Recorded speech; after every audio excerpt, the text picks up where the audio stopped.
So yun, okay sa ngayon, no? So, try natin mag-develop ng project using React.js, no? So, ngayon, ano nga ba yung React.js? Plus Node pala, sorry. So, ano nga ba ang React.js? React.js ngayon is ginagamit ito sa pag-design ng mga website, no? In front end. So, maganda kasi kay React.js is hindi nakikita yung codes like before, no, kung papansin nyo yung mga native website, native HTML, mga Laravel, and then WordPress, pag ni-right click nyo, makikita nyo yung source code ng system. Pero here, no, using React.js, so ito yung ginawa kong website, no? So, my portfolio using React.js. So, ganito yung source code niya. So, makikita nyo, no? Ito yung pinaka-whole system, pero yung source code niya is ito lang. So, ganun kaganda si React.js. So, no? And then, maganda rin siya gamitin in terms of interactive ng mga websites. Okay?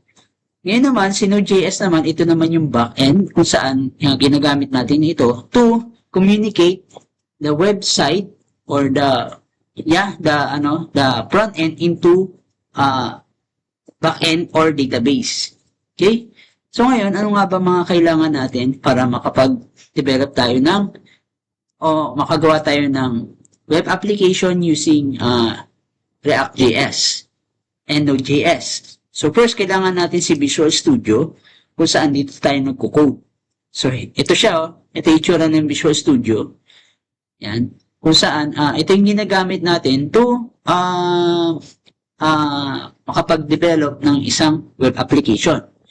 Kumbaga before, gumagamit yung mga old school, gumagamit sila ng Notepad or mga iba-ibang IDE na platform. Ngayon, ito no, pinagamit ngayon na latest para sa akin is comfortable kasi ako dito kaya ito yung ginagamit ko, yung Visual Studio. And next, isa pa sa mga kailangan natin, of course, yung sa database, si SAM. So here, no? Ito mga to, free lang to, no? Yan, no? Get free, download nyo lang siya ng free. So ito yung mga ano nila, ito yung mga link ng website.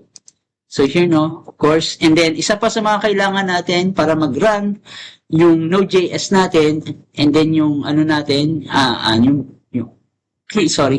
para mag-run yung Node.js natin is ito, si Node.js. So, hindi natin ito i-download at i-install, no? Itong lahat ng to, download and install para gumana siya o gumana yung React and Node.js project natin here sa computer natin.